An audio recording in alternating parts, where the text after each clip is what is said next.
Correction de l'exercice numéro 9 de la fiche de révision numéro 2. Donc, l'énoncé nous indique qu'on a un lac d'eau douce à une profondeur de 50 mètres. Il est situé à 1050 mètres d'altitude. Petit 1, on nous demande tout d'abord quelle est la pression à la surface du lac. Donc, l'eau qui est à la surface du lac est en contact avec l'air. Il y a donc un équilibre de pression entre l'eau et l'air. Par conséquent, l'eau en surface du lac est à la même pression que l'air, c'est-à-dire la pression atmosphérique qu'on nous fournit en données et qui est ici arrondie à 1,000 bar. Donc, en surface,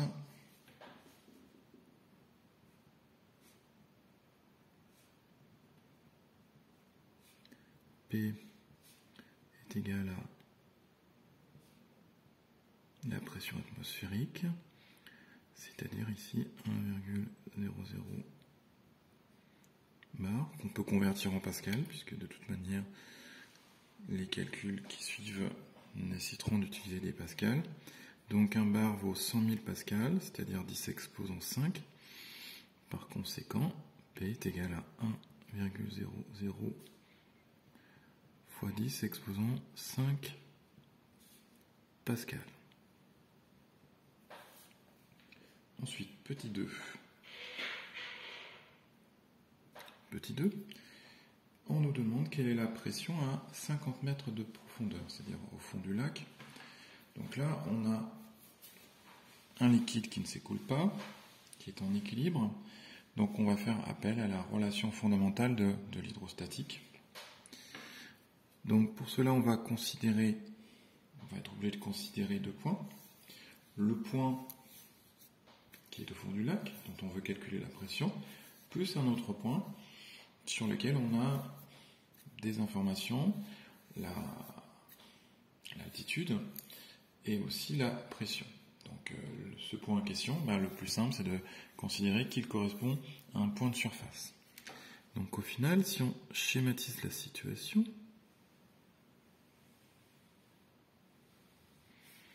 donc on a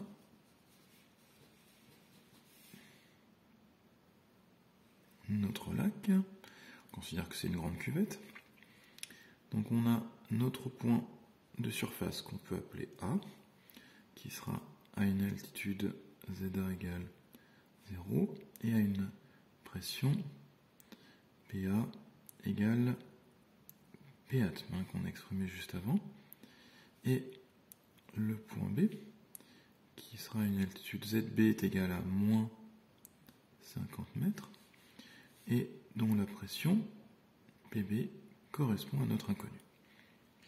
Donc si on écrit la relation fondamentale de la statique des fluides entre ces deux points, on a PB, la pression au point B, plus ρ, la masse volumique du fluide, c'est-à-dire ici de l'eau, fois G fois ZB est égal à la pression en A plus ρ fois G fois ZA.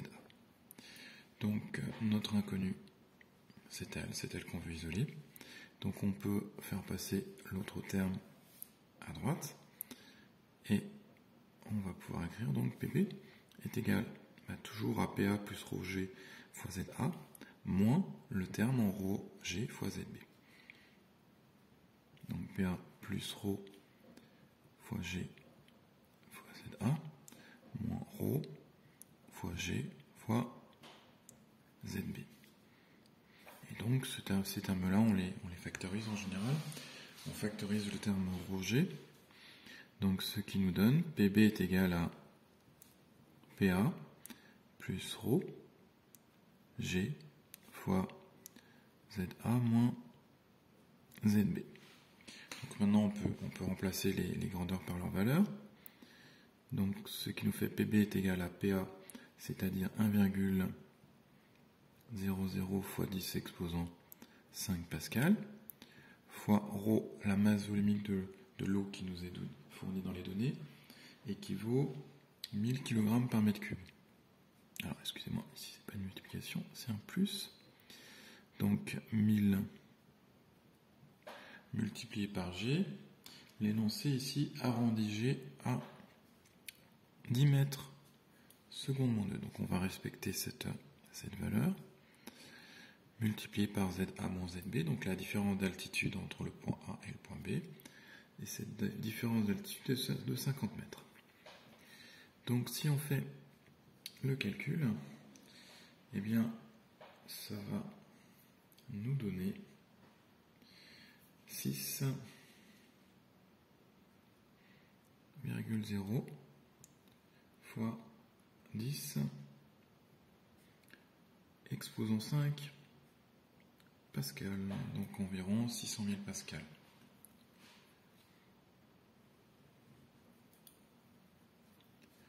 Ensuite, question numéro 3. On nous dit qu'au fond du lac, on a installé une vanne qui permet d'alimenter une canalisation. La vanne est circulaire et elle a un diamètre de 30 cm.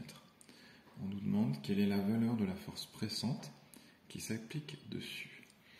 Donc l'expression générale d'une force pressante à partir de la pression du fluide, lorsque la pression est uniforme sur une surface, eh bien, elle est donnée par la formule F, force pressante, est égale au produit de la pression du fluide multiplié par la surface avec lequel ce fluide est en contact.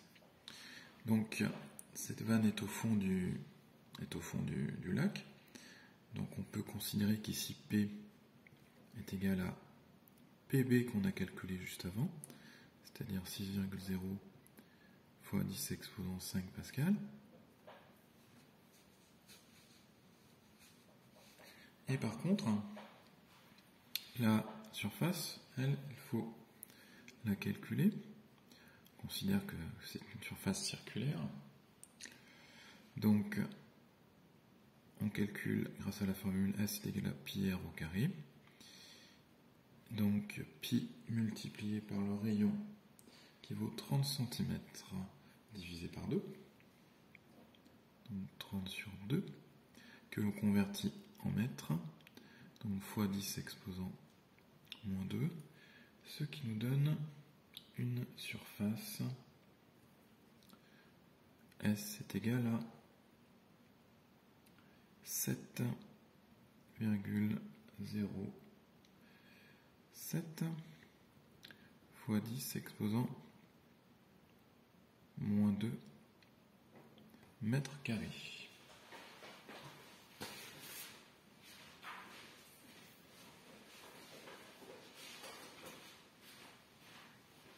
Donc pour terminer, il ne nous reste plus qu'à exploiter cette formule. Donc F va donc être égal à 6,0 fois 10 exposant 5, autrement dit 600 000, multiplié par 7,07 fois 10 exposant moins 2.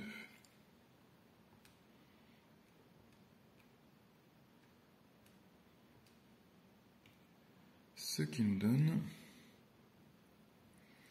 une force qui vaut, si on arrondit, environ 4,2 multiplié par 10 exposant 4 newtons.